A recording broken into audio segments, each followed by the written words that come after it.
Hello, mamas. Welcome to Moms Feeling Fabulous. Taking back control of your weight, your energy, and your time as a busy mom. Today, I have a very special guest to introduce, and her name is Tamsin Astor.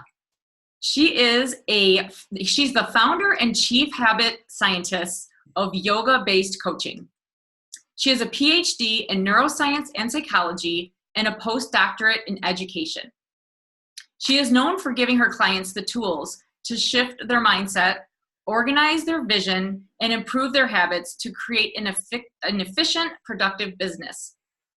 She's also certified in yoga, mindset, and Ayurveda, and she's an author of the book Force of Habits: Unleash Your Power by Developing Great Habits. Welcome, Tamsin. Thank you so much for being here.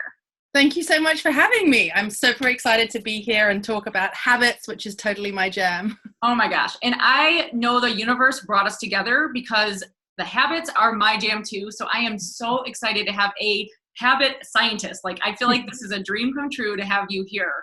And I just am so passionate about helping moms to develop healthy habits so that they can live the healthy life that they really want. And so I would love for you to tell us more about yourself and how it is that you stumbled upon habits as being your specialty. So I fell into this work through my own personal journey. I was an overwhelmed mother of two little boys, and I was doing my postdoctorate at Washington University in St. Louis, and we moved to Cleveland. And in 2008, my youngest son, who was 2, ended up in the ER 3 times. And the 3rd time he ended up in the ER, the nurse came into the room and said, "The pediatric oncologist wants to talk to you." And so my son was diagnosed with cancer. And so as I navigated the trauma and stress of having 2 young children, one with cancer, I started struggling myself. I started getting insomnia, weight gain, weight loss. I started getting hives and allergies, bloating. And every time I went to the doctors, they would say, "Let's do a test, let's do a test, let's do another test. Oh, I'm not sure, let's give you a prescription." And I refused to take a prescription when we really didn't understand the concept of what was I taking a prescription for? It was just suppressing symptoms. And so I went on a mission to try and figure out what I could do to solve this. And that was when I stumbled across Ayurveda, which is the traditional Indian science of medicine. It's about 6,000 years old, and it's all about energy and the cycles of the day and really boosting your self-knowledge and your self-awareness. So I started instituting in my own life these daily rituals, these daily habits: going to bed at the same time every day, eating lunch at the same time every day, waking up an hour before my children every day so that I could start the day on my terms rather than reacting to the needs of the dog and the kids and the husband and then, later on in the day, my clients. And so, life seemed like it was getting mellow. So we had a 3rd kid, we were all stumbling along. And then my cousin, who was like my brother, was diagnosed and died of leukemia when he and I were 37, and we grew up together. We were like brother and sister. And as he was dying, we had lots of conversations about how the frustration he had in the new position in his job, where he had to basically report on people who were breaking rules. And he was a PhD scientist. He turned inwards. He turned that anger and negativity inwards. And that made me realize how important mindset was. So how you feel about yourself, your negative self-talk, how you navigate your boundaries with other people and what other people, push on you and tell you should do and you ought to do. And so I realized that mindset was really key to having the life you want and to being really on track with, feeling really fulfilled. And then, as I was navigating out of that, my husband of almost 14 years walked out. And it was the 4th time he'd walked out. And I sat back and thought, you know what? I deserve to be attention. I deserve to be the center of my own life and not put everybody else's needs before my own. And so I had to recreate the vision of my life, because the vision of my life had always been marriage, kids, successful professional life. And so I had to step back and go, actually, my vision has got to be different. My vision has got to be about co-parenting peacefully our 3 beautiful children and showing up and supporting people. And as I went through all this personal journey, I gathered the tools, gathered the certifications, and created this way of working with people, predominantly executive women, overwhelmed mothers, people like me who were stuck and felt like they were being should on by everybody else, who felt like they were constantly spinning and never getting done, that they were in a state of overwhelm. And so that's how I became the habit scientist, the chief habit scientist. So what was one, if you could remember back, like what was one major habit that kind of got you hooked, that you're like, wow, this is it. This is why this is why my focus is going to be on helping people create habits. So I'm gonna be cheeky and give two, because I've sort of mentioned one. So I'm gonna highlight that one again and give you another one. So the getting up before your kids. Okay. That was absolutely key as a mother of 3 young kids, was having an hour of the day that was completely mine, and I was not reacting to the needs of anybody else, was massive, because then I was calm and I was present and I was able to give my full attention to my children. The other key one was eating an early light dinner. When you eat, as we often do in the West, your biggest meal at the end of the day, that contributes to weight gain, it contributes to insomnia, it contributes just to sleep that's not deep and restful and nourishing. So eating an early, light, plant-based dinner was a massive shift for me in terms of feeling better. I had more energy. I woke up without feeling that heavy, lethargic, I need 3 coffees before I can function, Yes. So what would you say is one of the biggest misconceptions that you find that women have before they start working with you? Like whether that's about their, when you're talking about these shoulds, what kind of misconceptions do you find is very common of what women are focusing on or thinking when it comes to their health or their weight? So, I think one of the biggest issues, is around diet and the diet industry in this country. 80% of people who go on diets put on more weight than they lose during their diet, right? And often they think it's, and they've done, long-term studies, longitudinal studies, they've done comparison studies, they've done meta-analysis. All the research shows that when you go on a diet, you end up putting on more weight. So when people start working with me and I start saying, we're going to shift a little bit more towards a more plant-based diet, a more whole food diet, people start going, scarcity. This is deprivation. If I can't have my meat and lots of cheese and pizza and the donuts that people bring into work and like ice cream and my frappuccino with 800 calories, life is going to be awful. And they go into the scarcity mindset. So that's one piece that we have to work around, that actually food is about nourishment, and nourishment is about, caring for yourself and loving yourself and, enjoying, right? And it's not just what we put in our mouth that's nourishing. I talk a lot to my clients about, what are you looking at, right? You see my colors, my books are organized like according to the chakras, because that gives me pleasure when I walk into my office, right? What are you listening to? What are you smelling? All of this, like, what are you putting on your skin? Like nourishment. So getting out of a scarcity mindset is one. And the other big thing that, people really struggle with is that you have to face your life. If you want to make a change, you have to be willing to look at, what do I eat? What numbing behaviors do I have, right? So we have a lot of us, fall into the habits of, watching too much Netflix, drinking too much alcohol, eating too much sugar, falling into the repetitious same argument with your partner or your kids because it's just familiar and it kind of hits that need. So what are those numbing behaviors? Shopping, online perusing, what are you doing? So, when you start to make a shift in your habits, one of the first things I do with my clients is I do a habit audit, where we track your habits. And a lot of people are really resistant to that because it just requires you to, a little bit like doing a financial audit. You got to just look at what you're doing, and then you can make changes. And that people are like, ooh, but they come to me because they, are feeling the need to do that, Yeah, they have that little voice inside that tells them they want and deserve more. Exactly. And we as moms, we take care of everyone else, and we get to listen to that voice inside of us that's saying, take care of me, take care of me. And I had a client who, it broke my heart. So we got her waking up earlier. And I said, what do you want to do? Do you want to have a bath? You know, like go to the bathroom, like lay in the tub without having a toddler like come in and throw themselves on you, right? Do you want to sit and read a book?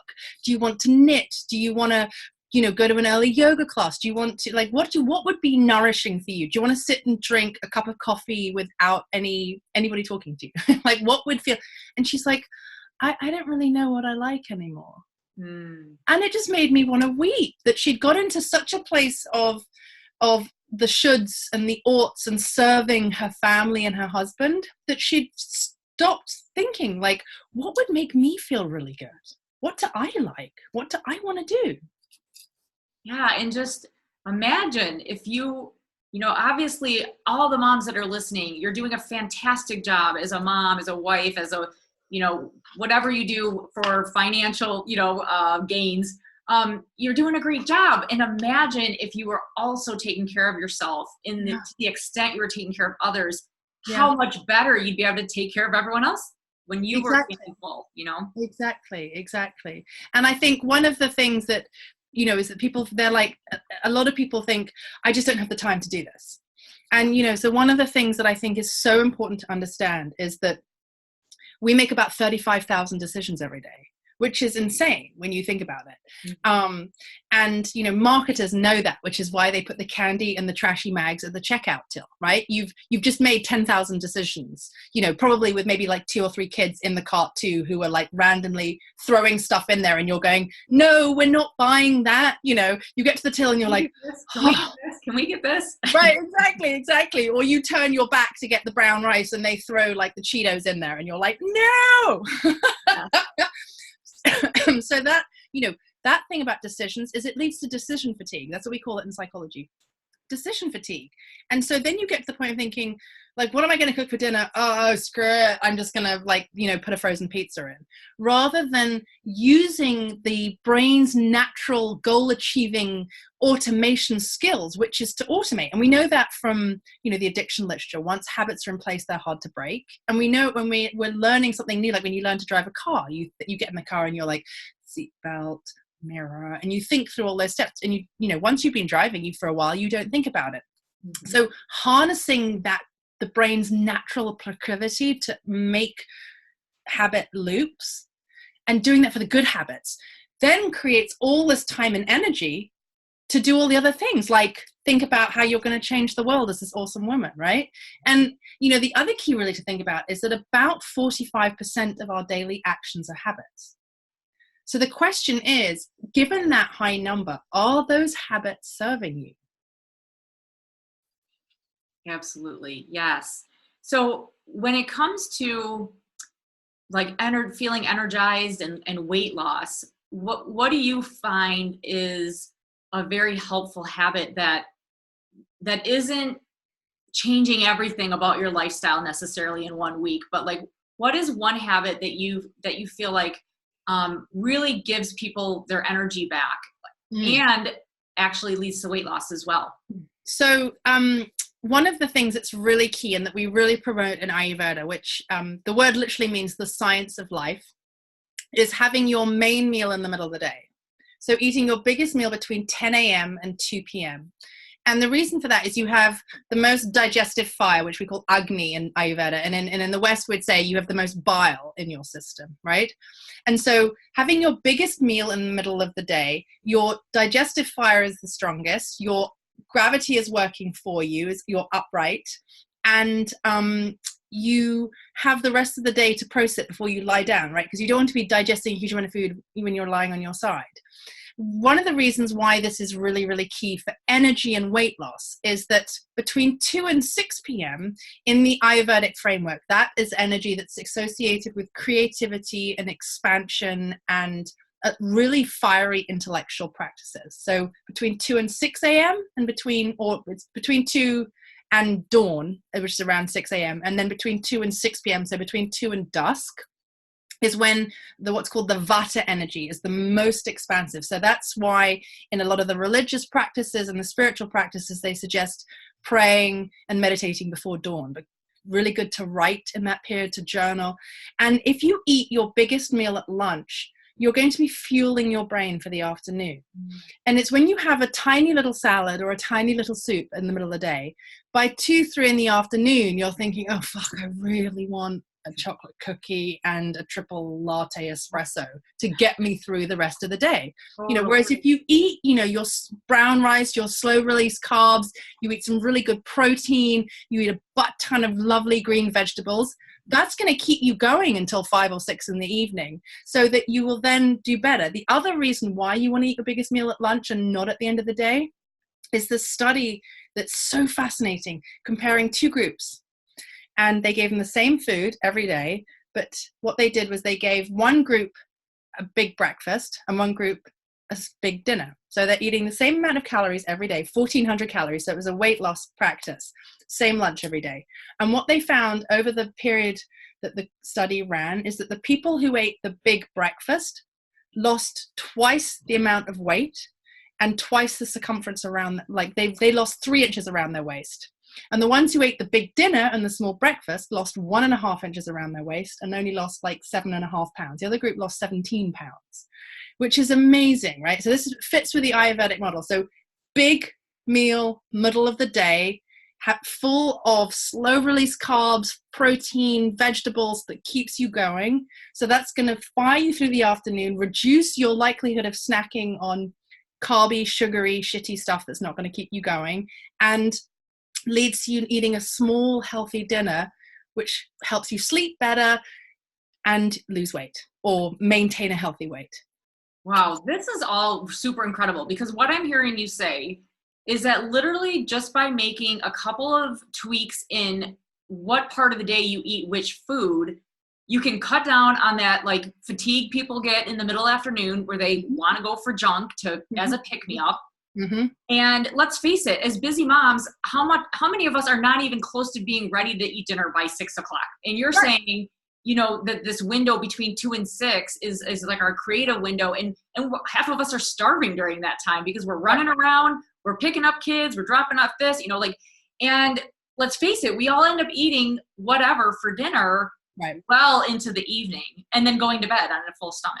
Right. Or doing the scraping the kids' food and going, oh, I'm just going to have a couple of spoonfuls of that mac and cheese or that chicken nugget or that wedge of pizza. And then I'm going to eat dinner later with my husband and a glass of wine or 2 glasses of wine, And then you're like, why do I feel shitty in the morning? Yeah. So with my clients, one of my biggest focuses is helping them create the habit of meal planning. Mm-hmm. And still there's a struggle of feeling like they don't have the time, and there's resistance to it. But to put it in perspective with what you're saying, if they are planning for the big meal during lunchtime, then there's less pressure when they're just getting home after dinner to have a big elaborate meal. Like the study has shown, don't do that. Have something light, have something easy, and obviously don't starve yourself, but have something ready that is not a gourmet meal, at least during the weekdays when you're most busy. It's like perfect. Right. Exactly. And tying in with that, with what I was saying about decisions, I do that. So I do that on a Saturday or Sunday. I plan it out and I write it on the whiteboard in the kitchen, because then when I come home from work or out of my office, I work from home sometimes and in a co-working space sometimes. When I come home, I look at the whiteboard and I'm like, oh, it's Tuesday. Tuesday, we're having soup, hummus, veggies. So I go to the fridge, I get the box of pre-chopped veggies out the fridge, I get the soup that I'd made at the weekend or that I bought at Costco out of the fridge, and it's all ready to go. My kids are milling around. I'm like, all right, we need soup bowls, blah, blah, blah.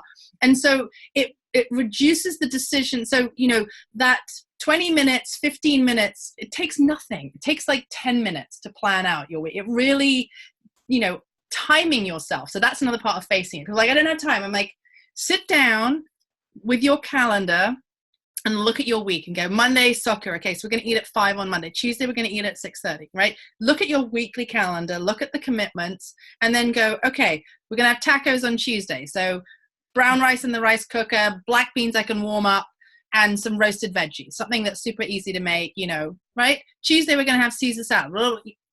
Super easy. And then you don't have that decision fatigue. When you come home, you're overwhelmed. The kids are screaming. They're hangry. You're thinking, oh my God, you just... Screw it. Let's just order out. Yeah, right. Or I'm just going to throw all the kids in the car and we're going to go and get drive-through.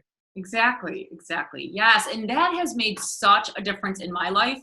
My husband, he used to be home way more and he would make dinner every night. And I had it made. I would come home from work and dinner was served. And then things kind of changed a little bit. And like the kids actually had more activities. And so now, like, it's so easy to get in that mindset of like, well, I don't have time and we're so busy during the week and it takes too long to meal plan. Like I can't do it.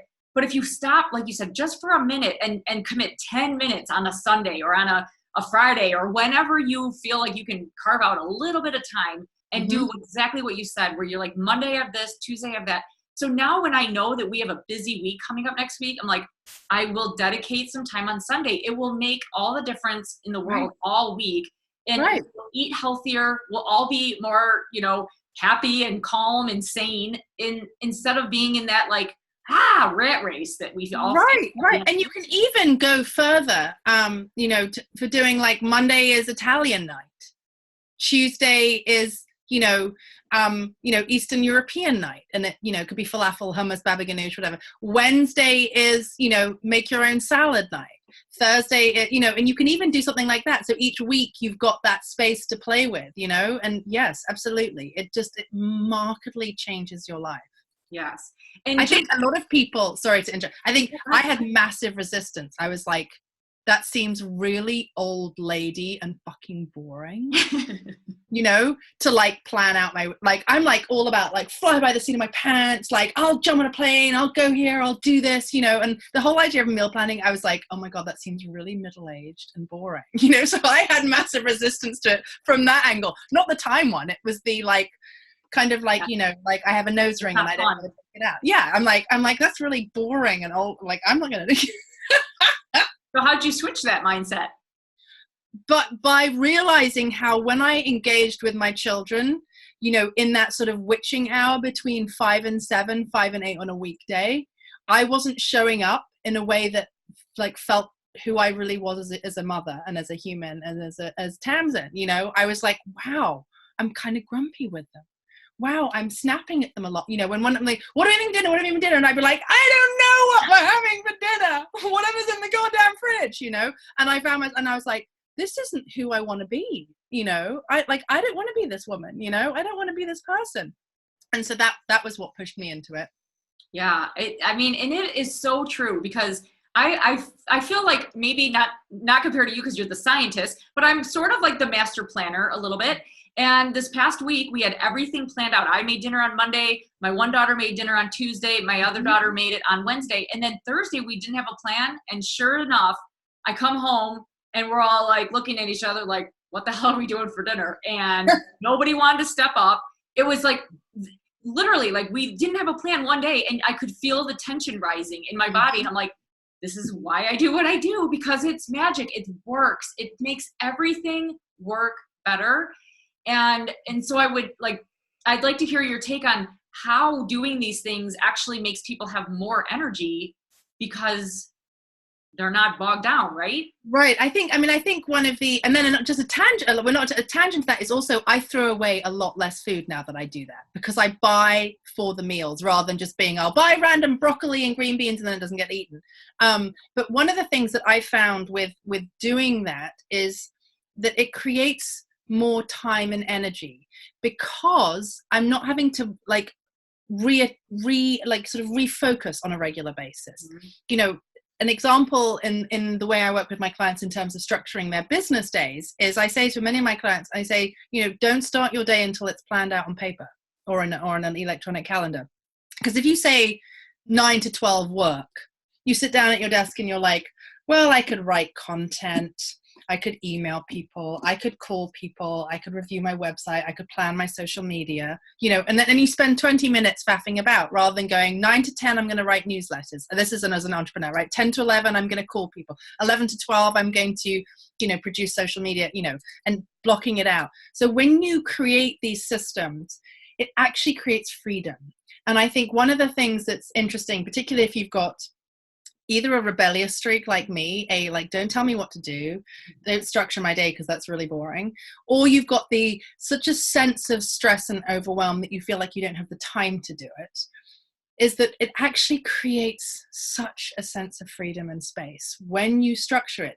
And one of the ways I like to think about it is, like when you think about raising kids, right? Kids bump up against the rules, right? I've got a 15 and a 13 and a 9-year-old, right? So they want to know what the rules are, right? Is there a curfew? Is there a definite thing they can and can't do? What are the rules, right? Mm-hmm. Same with your dogs. Like all of us need rules, right? We live in that way and we feel more contained. It helps make us feel contained and safe when we have those rules. But particularly as adults, we resist them because we're like, well, I'm not a kid. Like, why should I have a bedtime? Why should I have a lunchtime? When we do that, it just creates structure. And the irony is that structure creates freedom. Yeah, it's amazing, but it works. It really does. So I'm living proof. Like, here I am. I'm a divorced mother of 3 kids. I have a 3-book deal. I travel 5 or 6 times a year, and I've got a successful business. And I do that by creating habits, right? Yeah, it's awesome. So what's one simple thing that the busy moms that are listening saying, yeah, that sounds great, but how do I even begin? It's so overwhelming because I know I need to do these things, and others should. Any advice for just one simple step they can start to do today or tomorrow to get the ball rolling? I would say, if you don't already, wake up before your kids. Start every day waking up a little bit, even if it's just 10 minutes, and do something for your mind and something for your body, which implies that they're separate, which they're not really separate. But what I mean by that is read something that you find lovely. If you read an inspirational text, journal about what you're grateful for, write about what you're going to do in the day.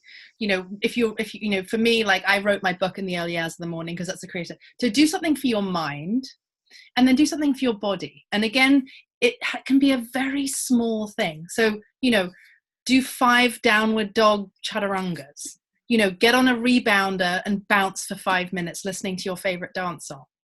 Do something that gets your body moving and do something that's for your mind. Meditate, journal, read something, so that when the kids wake up and your day starts as a mother, you've centered yourself and you've done something for your physical body that's loving, and you've done something for your mental body that's calming or soothing or engaging, depending what you feel the need for. So that you are filling your cup first. It's that one classic thing. One of the ways I like to sometimes think about describing mothers is, we're the lighthouse. And if we don't keep our fire stoked, all of these ships are going to come crashing on our shores.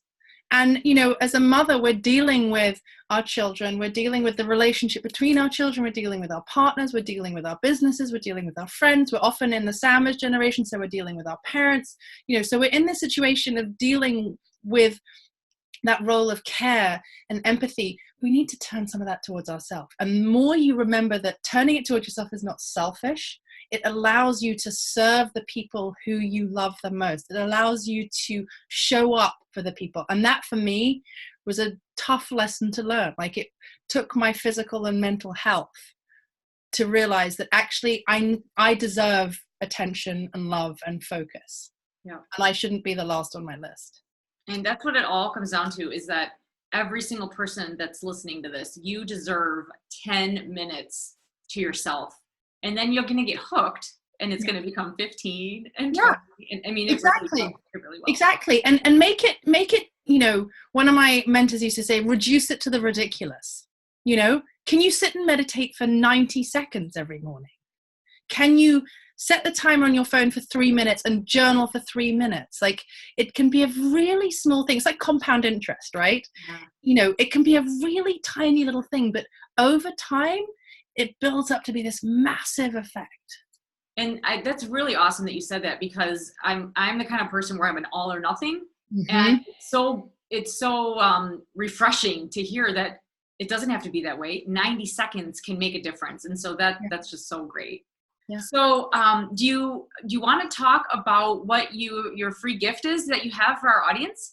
Sure. So my book, Force of Habit, Unleash Your Power by developing great habits. Look at me, I'm stumbling over. That's the book. My publishers have allowed me to release a copy of the chapter on the shoulds. So what I've given Debbie and all of you guys is the chapter on the shoulds, because us mothers really struggle with the shoulds. And the shoulds are I should look like this. I should like this. I should want this. I should, right? And we often should on ourselves. And that can then often result in the fact that we should on other people, and we should on our kids and our partner and our friends. And that doesn't work well either. So it's a chapter all about the shoulds and getting you just to think a little bit about what it's like when you should on yourself, right? And how taking up all of that mental energy takes up all your mental real estate. Like, I like to think of my brain as like Manhattan real estate. It's really valuable. So taking it up with the, I should weigh this much, I should this, I should that, is taking up all of this space and energy that I could be directing towards my children, my clients, to changing the world, or to like sitting in my hot tub with a glass of wine and being like, yeah, baby. Mm-hmm. That is so awesome. Thank you. I actually did download your chapter, and I started reading it, and I can't wait to get the whole book actually now. So so we will make sure that the link is here so that everybody can get access to that, because this is all such powerful stuff. And even though like the theme is maybe talking about weight loss or energy, I mean, it comes down to so much more, and it all fits together. So we can start one thing and it'll lead to all the rest. So absolutely. I just want to thank you so much for being here. This has been an incredible interview, and I'm so glad that we were able to connect. Thank you so much for having me, Debbie. I really appreciate all the questions and the interest, and I hope that I'm, of service to everybody. And if anybody has any questions about what I've said or I wasn't clear, you can shoot me an email, tamsin@tamsinastor.com. I reply to all of those personal emails myself because, I'm a big fan of supporting people on their journey. Yeah, thank you so much.